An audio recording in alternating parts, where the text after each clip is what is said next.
G'day everyone. Before we hop into today's vlog, just a quick reminder that I am flying up to Queensland this week, and in about 2 vlogs time I'll get a vlog out to you from the Star Casino on the Gold Coast, and then the following vlog after that I will be in the Treasury Casino in Brisbane. So we'll play 2 poker sessions whilst I'm in Queensland, and we'll get both of them out to you in vlog form. And until then, enjoy this vlog from Crown Casino.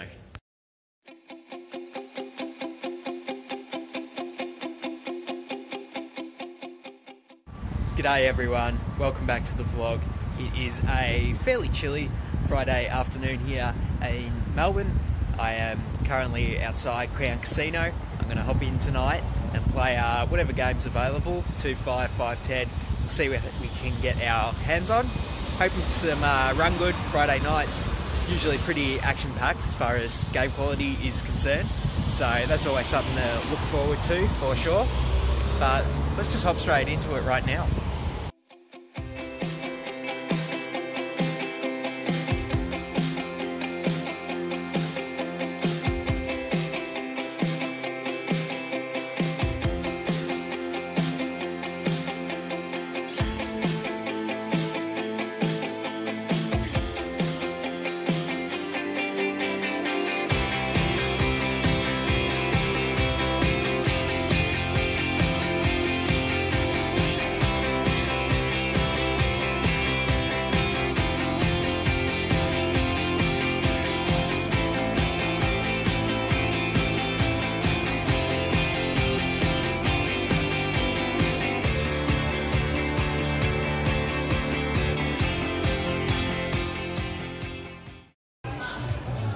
Alright, so we have just wrapped up the 5-10 session for the evening. I got on the game as soon as I got here, straight away into the 5-10. Unfortunately, we played short-handed for about an hour, and then I think everyone got a bit sick of playing short-handed and the game actually broke. Fortunately, over the hour, I was able to run pretty good, in for 1,500, out for 1,915 for a pretty nice hourly for the session. But the night's still very young, still a lot of energy in me, so we're going to hop on the 2-5 game now, see if we can keep the run good going.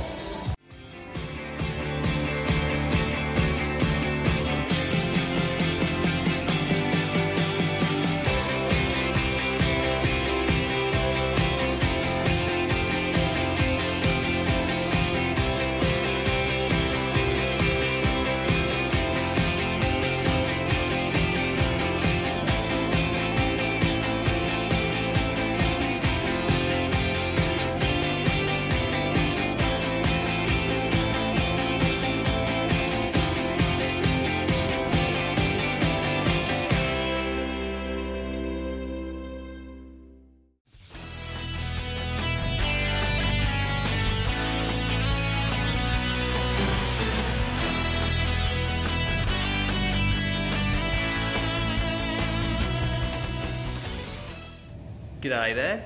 We are finally wrapping up the Friday night session after the initial 5-10 one. We hopped on to 2-5 for, there you go, you're right. Hopped on to 2-5 for about another 5 hours and definitely had a lot of fun playing 2-5. Being a Friday night at Crown, obviously a lot of action to go around. We'll get to the hand histories pretty soon, but for now, time to head home and rest up.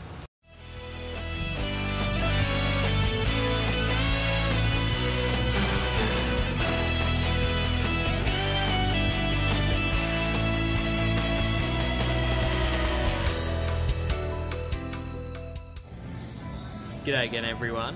If you've been watching the vlog for a while now, you might recognise where we are. We're back at the Leigh bar in Crown, one of the many bars inside Crown. Just happens to be my favourite, partly because it's so quiet, which makes it a really good place to go over some of the hands we played in the Friday night session. Before we get into these hand histories though, I've got to give a quick shout out to Alex, Dean and Ryan, who are all vlog watchers and who all won tickets to the Aussie Millions main event this previous week. Now I'm not saying that they won the tickets because they were vlog watchers, but I can't say that's not the case either. So if you want to start winning a lot of money in poker, you're in the right place by watching this vlog. Now, of course, I'm just kidding. Huge shout outs to those guys. Well done. We started playing the 5-10 game only four-handed because they're the people that sat down at the table and we just decided to hop into it. Why not? It's Friday night. And for the first interesting hand I played, I opened pocket queens on the button to 30 and then the big blind calls. So it heads up to a flop of 9-6-5 rainbow. So when the big blind checks to me, obviously want to get some value here, I bet 25 and then he calls. And then the turn is an offsuit 6. So 2 6s on the board now. Somewhat concerned that my opponent check called with a 6, but when they check it to me, still got a bet for value. Get called by those 9s, there's gut shots out there, so I go ahead and make it. I bet 70, and then the big blind calls. Cool. So it still heads up to the river, which is the 10 of clubs. Then the big blind goes ahead and checks it to me. The river's a bit interesting. I think I'm definitely still confident I have the best hand. Obviously 10-9 is a counterfeit 2-pair and we beat it. So I pretty much do have the nuts here, but I still want to size down with my value bet just because if my opponent does have a hand like Ace-9, 8-9, King-9, I mean it's button versus big blind, right? So they're calling with a lot of 9s pre-flop. I just want to size down a bit to try and get a call from those hands. So I make it 100 and then he calls. Cool, I show my queens, and then he says, you're good, and he was actually kind enough to show that he did call with 9-8. So, very nice of him to show the losing hand, and very nice for us to pull in a winning pot there. For this next hand, we have more chili. We have pocket queens yet again. But this time, the small blind, it was actually the straddle from last hand, he limps in. And then when the action's on me, obviously going to raise it up with queens, I make it 40, and then the small blind calls. So we are heads up to a flop, which is 10-8-6 with 2 spades. When the small blind checks to me, it's a similar spot to last time, except the board's a bit more wet and connected in this hand, so I'm actually going to size up a bit because I think there's more hands that can call me. I bet 50, and then the small blind calls. So we're still heads up to the turn, which is the 4 of hearts. The small blind goes ahead and checks. Obviously going to bet my pocket queens for value here. I go ahead and make it 120. And then the small blind's actually in the tank for a fair while before he's like, he must have kings or queens. And then he actually folds Ace-10 face up. I was shocked that he made that fold because it's blind versus blind. We're playing four-handed. Like, how does he make that fold? But credit where credit's due. He made a really good read. I don't know how, but it was a good read and he made a really good fold. And I actually showed him the pocket queens just because credit where credit's due, right? So yeah, that was a really good fold for him. And just goes to show, this was the same guy that I played in the previous hand where I also had queens. So it just goes to show people do pay attention and start making adjustments to your strategy, particularly when you're playing short-handed and it's going to be more obvious what you're doing, which is why it's important to mix in bluffs and value hands in whatever line you're going to take, because people are paying attention and they will exploit you if you don't. So that's going to be my takeaway, the lesson learnt from this hand, but to be 100% honest, I'm pretty embarrassed he made a fold that good against me. So like I said, we weren't playing 5-10 for that long. Those were the most interesting hands from the 5-10, so soon after that I went up, recorded a bit of vlog footage, but then went straight back to the basement poker room, put my name on the 2-5 list, and then we got on a game very quickly, and that is where we play these hands.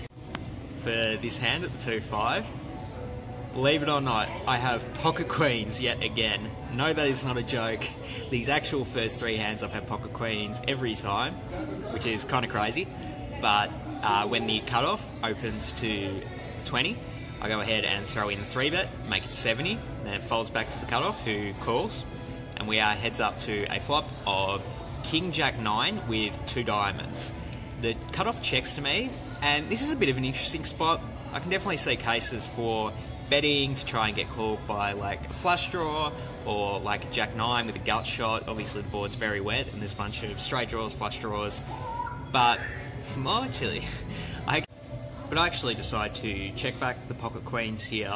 I think there is some value to be had by betting, but I think I would rather use stronger hands in my range, like Ace King, pocket kings, pocket aces, stuff like that, I think is going to make a bit more of an efficient value bet here. Pocket jacks, also pocket nines. So yeah, I think queens is actually a good one to check back here.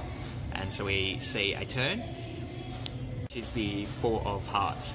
So when the cutoff goes ahead and checks it to me, I think I want to start betting for value now. I can still get called by a bunch of those gut shot hands. Plus, I'm less concerned that my opponent has a king or a hand stronger than a king, because I think they might just bet those on the turn when I check back on the flop. So I go ahead and make it 60. And then the action's back on the cutoff, and he actually decides to check raise all in for 485. He just rips it in, 485, over my bet. And so the action's back on me. This is pretty gross with just pocket queens here. Like, my opponent's basically saying that they have a hand that can beat, well, that can obviously beat my queens, but I think they're actually saying they have a hand that can beat like a strong hand like ace king or pocket aces even. You know, like they checked the set on the turn, or they checked a straight on the turn. So that's the hand they're representing. Do I believe them or not? Well, the reason I am less inclined to think they have a strong hand is because I actually have pocket queens, which blocks queen 10, which is the nuts, right? So I think this is a very reasonable line my opponent could take if they had a hand like the nuts, queen 10. Sets are also possible though, or even like king jack, jack 9 suited. Maybe they default to the 3-bet though. So I think if I'm going to hero call with any hand, pocket queens is a good one to do it with. That's what I go ahead and do. I throw in the call, and then my opponent shows 8-7 of hearts. So they turned a backdoor flush draw, and they also have a gut shot.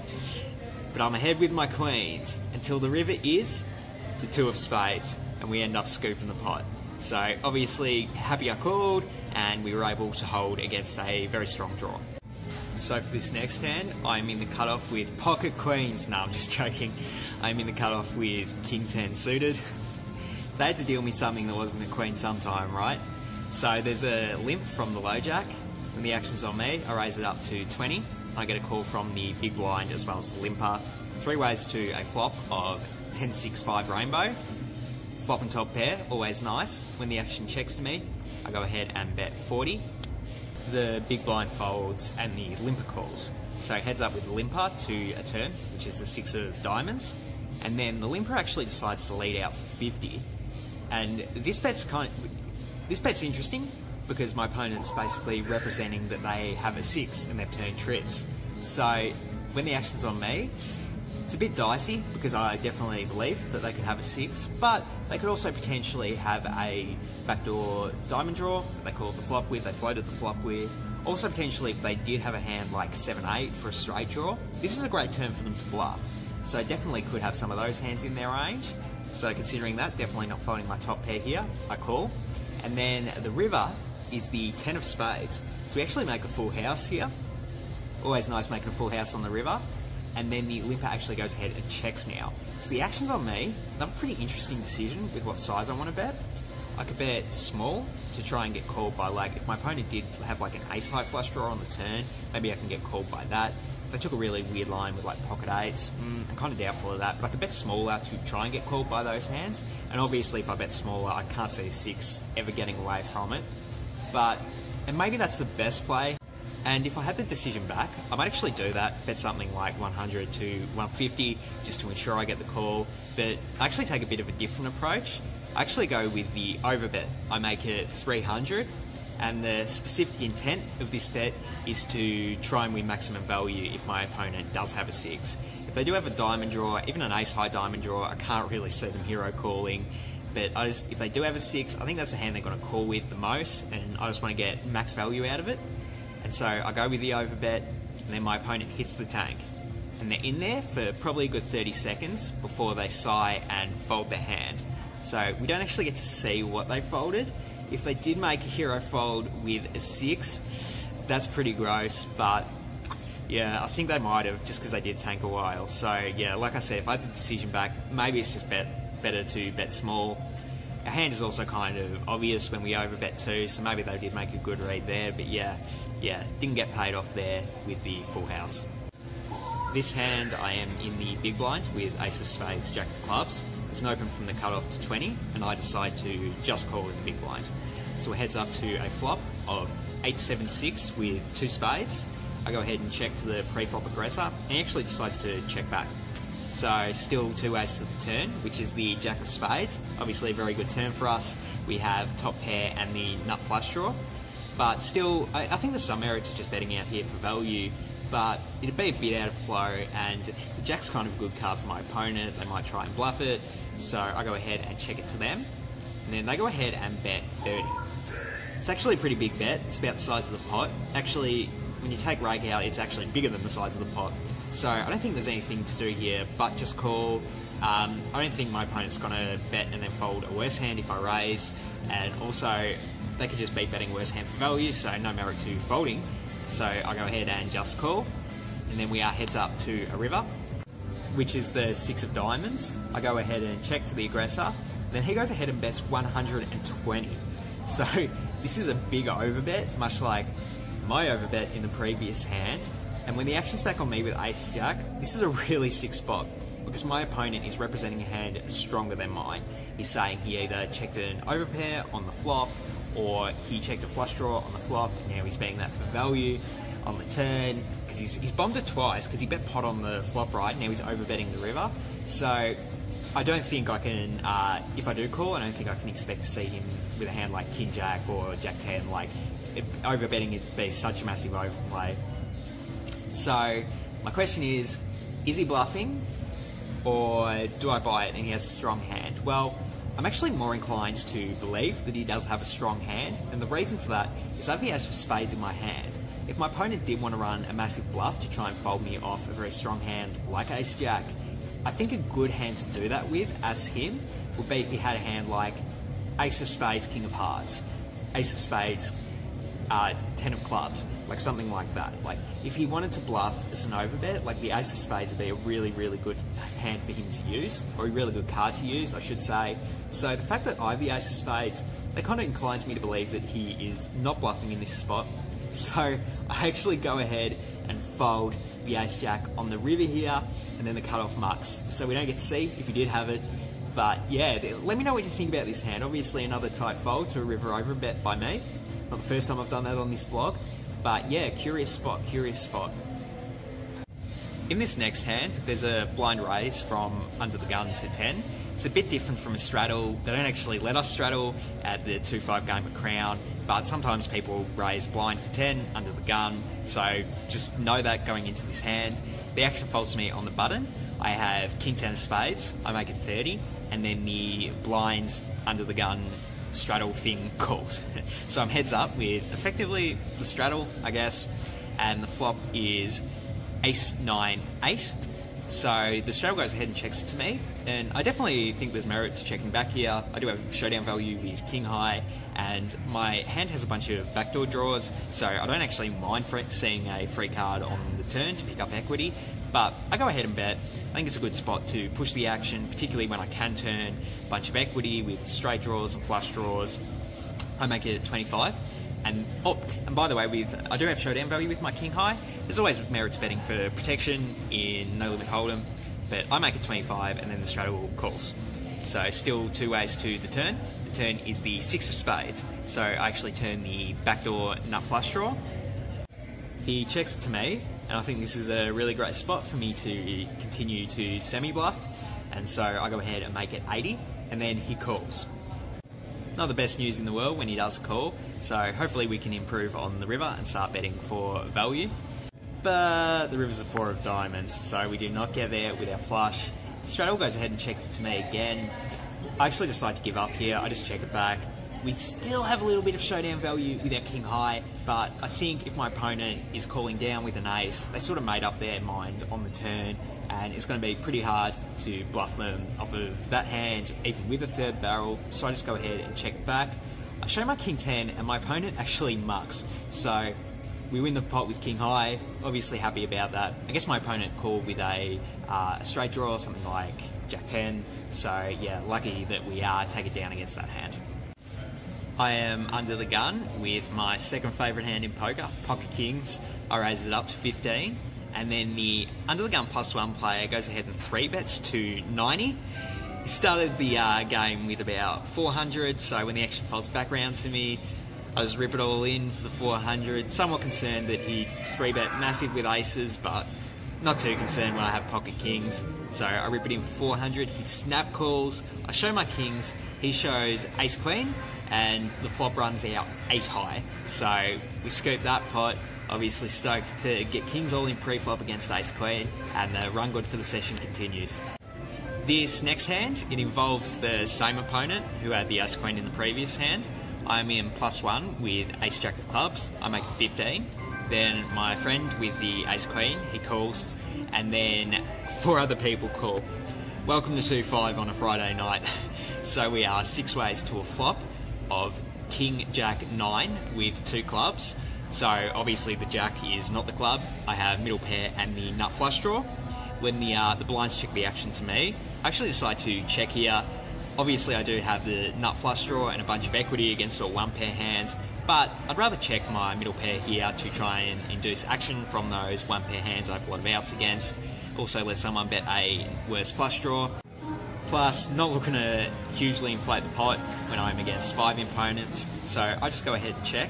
And then my friend in the +2 with the ace queen in the previous hand, he goes ahead and bets 200. So as you can see, this gentleman enjoys his large bets, and then the action folds back around to me. This my friend started the hand with about 500, so it's a bit of an awkward spot. I'm pretty sure he does have somewhat of a strong hand.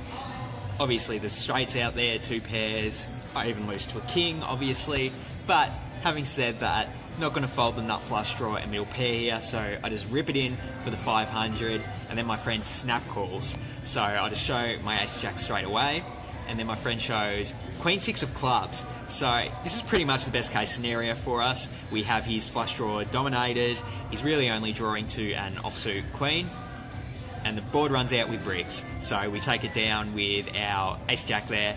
So very happy to take it down with the ace jack there. Obviously we've won a lot of money off our friend tonight, and hopefully we're still friends. So those were the most interesting hands I played over the 2-5 session. Got 5 hours in after the 5-10. I already went over the results for the 5-10 earlier in the vlog, but in terms of what I made in the 2-5 session, ended up buying in for 500 and cashing out for 1,740. Obviously a very nice profit on 5 hours work. Definitely ran well, as you can tell with a bunch of those hands. So yeah, always nice to run well and win. In terms of my gameplay grade for the session, I was actually really happy with how I played. Even though I did run very, very well, I'm still going to give myself an A for the session. So I was very happy with it, how I played. I played very focused. I feel like I adjusted to my opponent's strategy very well, probably more well than I have on other previous vlogs. So even though I did run really good, I was happy with how I played. A few potential mistakes mixed in there, so I can't go to the A+ quite yet. Particularly with where I had the full house on the river and I overbet.